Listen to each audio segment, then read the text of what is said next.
আপনি through out this process আপনার হিপটা কিন্তু আপনার হিলের ওপর টাচ করে থাকবে। হাত দুটো সাইড থেকে নেবেন। লম্বা শ্বাস।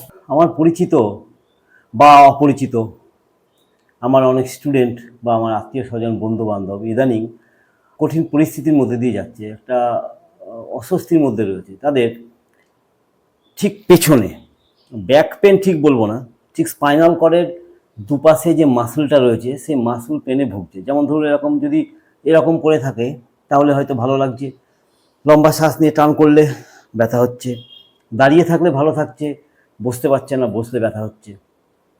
তা এটা একটা সমস্যা। এটা একটা গ্রুপ অফ মাসল আছে যেটা আমাদের স্পাইনাল কর্ডের দুপাশে অবস্থিত।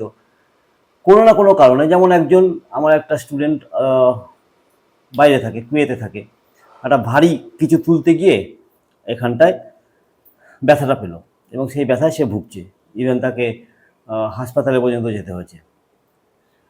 তো এই যে জিনিসগুলো, এগুলো অ্যাকচুয়ালি কী হয় জানেন তো, এগুলো যদি আপনারা প্রতিনিয়ত প্রতিদিন, একদিনের জন্য না, সকালবেলা ঘুম থেকে উঠে যদি একটু স্ট্রেচিং করেন, একটু মাসলগুলোকে যদি একটু ঠিকঠাক করেন, তাহলে আর এগুলো হয় না সাধারণত। যেহেতু মাসলগুলো কোনো এক্সারসাইজ পাচ্ছে না, তাই হঠাৎ করে যদি আপনি তাদেরকে কিছু করতে যান তাহলে আপনার চোট পাওয়ার সম্ভাবনাটা বেশি থাকে। যেরকম ফুটবলে হয়ে থাকে, যদি প্রি সিজন ট্রেনিংটা যদি ভালো না হয় তাহলে খেলার মধ্যে আপনি চোট পাবেনই পাবেন, এবং সেই চোট অনেক ক্ষেত্রে মারাত্মক হয়ে যেতে পারে। আমি ছোট্ট ভিডিওতে আমি কয়েকটা জিনিস দেখাচ্ছি যেগুলো আপনার ব্যথা যদি থাকে তবেও আপনি করতে পারেন, আর ভবিষ্যতে যাতে আপনার ব্যথা না হয় তার জন্য আপনি করতে পারেন। দেখুন, পদ্মাসনে বসবেন, প্রেফারেবলি পদ্মাসনে বসবেন, না পারলে সুখাসন, সিদ্ধাসন, চেয়ারে বসে করতে পারেন। বসে বসে ক্যাটকাউ করবেন, ক্যাটকাউ করবেন মানে স্পাইনাল কর্ডটাকে আপনি ম্যাসাজ দেবেন। কী করবেন?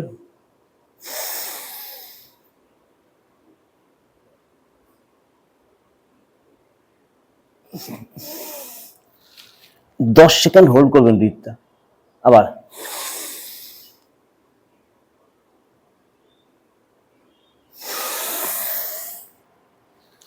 এরপরে আপনি হাতটাকে পেছনে নিয়ে যাবেন, যে আরও যাতে আপনি এক্সপ্যান্ড করতে পারেন আপনার চেস্টটা। তাতে কী হবে, আপনার স্পাইনাল কর্ডটা ভেতরের দিকে ঢুকে যাবে।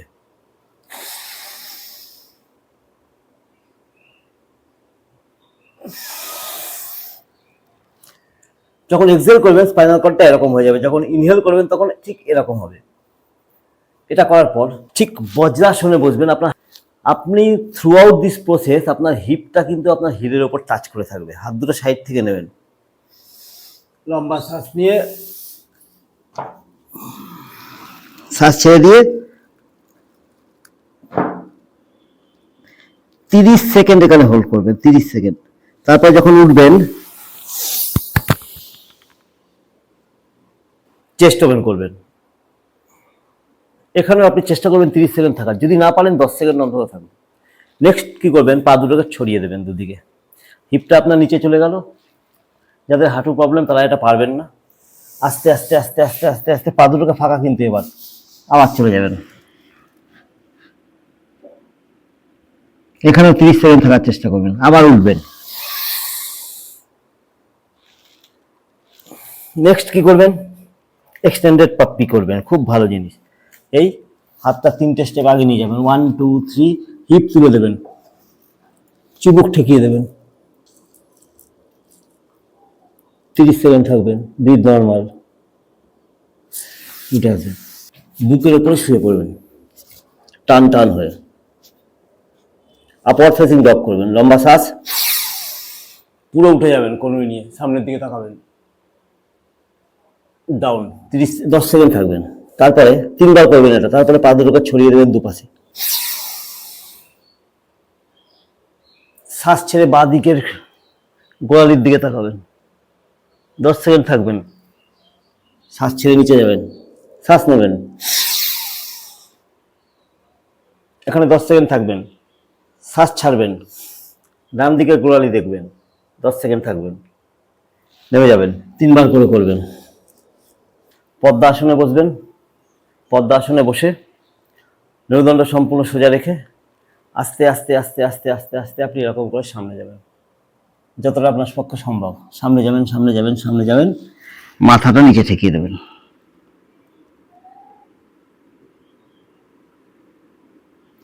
30 সেকেন্ড এখানে হোল্ড করবেন, আস্তে আস্তে আস্তে আস্তে উঠে যাবেন, 3বার করবেন। Last but not the least, একটুখানি আপনার কোমরটাকে বসে বসেই রোটেট করতে হবে। কিভাবে করবেন? হাতটা ইন্টারলক করলেন,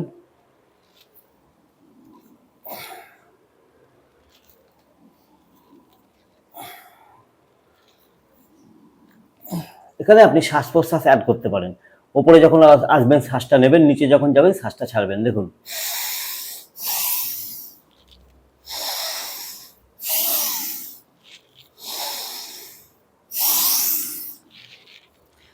এই সামান্য জিনিসটুকু করুন, আপনি ভালো থাকবেন, এটুকু আমার বিশ্বাস। পরের ভিডিওতে আরও কিছু জিনিস আমি এই ব্যথা সম্বন্ধে আপনাদের জন্য নিয়ে আসবো। ভালো থাকবেন, সুস্থ থাকবেন, নমস্কার।